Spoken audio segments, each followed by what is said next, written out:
Setelah memerintah kurang dari 1 tahun, Raja Edward VIII dari Inggris memilih untuk turun tahta demi menikahi Wallis Simpson, seorang sosialita Amerika Serikat yang telah 2 kali bercerai. Edward bertemu Wallis Simpson pada awal 1930-an saat masih berstatus sebagai Pangeran Wales. Saat itu, Wallis masih berstatus sebagai istri dari Ernest Aldrich Simpson, seorang eksekutif pelayaran.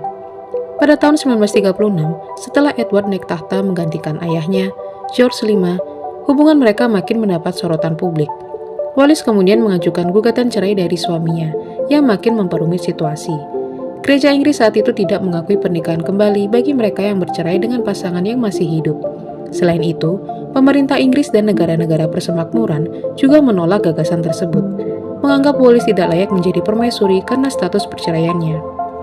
Edward kemudian mengusulkan pernikahan morganatik, yang mana ia tetap menjadi raja, tetapi Wallis tidak akan memiliki gelar sebagai ratu. Namun, usulan ini ditolak oleh Perdana Menteri Inggris Stanley Baldwin serta para pemimpin persemakmuran lainnya.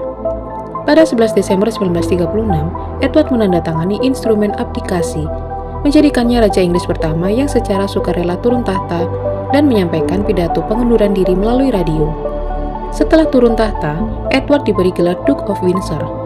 Ia dan Wallis menikah pada 3 Juni 1937 di Château de Candé, Prancis, dalam sebuah upacara sederhana yang tidak dihadiri oleh anggota keluarga kerajaan.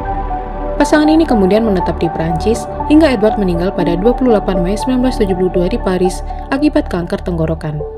Setelah itu, Wallis Simpson pun akhirnya meninggal pada 24 April 1986 di Paris pada usia 89 tahun.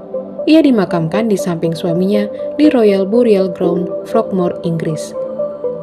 Peristiwa ini membuka jalan bagi adiknya, George VI, untuk naik tahta yang kemudian diteruskan oleh putrinya, Ratu Elizabeth II, yang memimpin Inggris selama 7 dekade.